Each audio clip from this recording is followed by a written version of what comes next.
Physicists in the mid-20th century had a model for the weak nuclear force where both electric charges and masses worked out okay. They'd start from a neutron here of mass 1838.68 and it would go to a proton of mass 1838.15 and it would emit an electron of mass 1, a neutrino of approximate energy 1.53. The zero charge in the neutron will go to a plus charge on the proton and a minus charge on the electron. So everything worked out okay.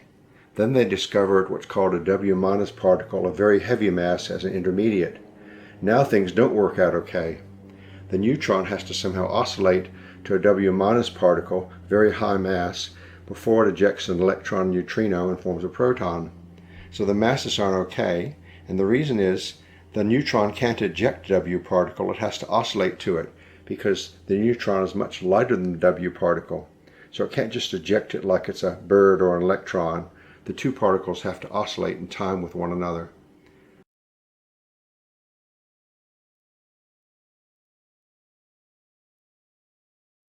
Okay, let's try to fix this. We have a neutron here of mass 1838 that goes to a W minus particle of mass 157,000 as a Heisenberg energy time oscillation, and then it goes to a proton as it moves forward through time.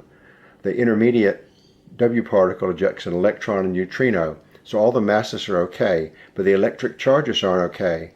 Zero charge here goes to -1 and then +1, so they're not conserved. Masses are okay, but electric charges are not conserved. 0 plus 1 cannot equal -1. Let's try it next if they're quarks. Suppose we have a neutron here with three quarks of +2/3, -1/3, and -1/3, and a proton with quarks +2/3, +2/3, and -1/3. And we can go through the same process, forming a W minus intermediate that ejects things high mass, and still the charges are not conserved because +2/3, +2/3 cannot equal -1 for the W particle. +2/3, -1/3 does not equal -1 for the W particle, and -1/3, -1/3 does not equal -1 for the W particle. So even with quarks, the energy time oscillation does not work.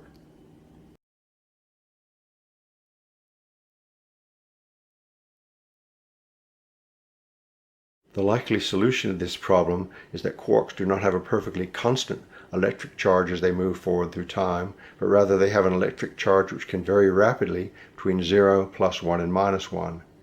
Here we have a neutron quark of mass 614. It can vary from 0 to -1 to 0 as it moves forward through time. The average is -1/3. Here we have a proton quark of mass 612. It can vary from +1 to 0 to +1 through time, and the average is +2/3. Now when that neutron quark has a charge of -1, as we see here, it can oscillate easily by Heisenberg energy time uncertainty to a W minus particle of charge -1. Energy time uncertainty.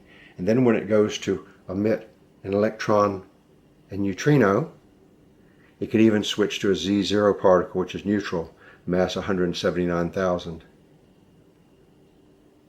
So the electron and neutrino have been emitted, and now that zero part of the quark has a hole in it, a hole of mass lost energy equal to the E and the neutrino 2.53 electron units of the mass which was ejected.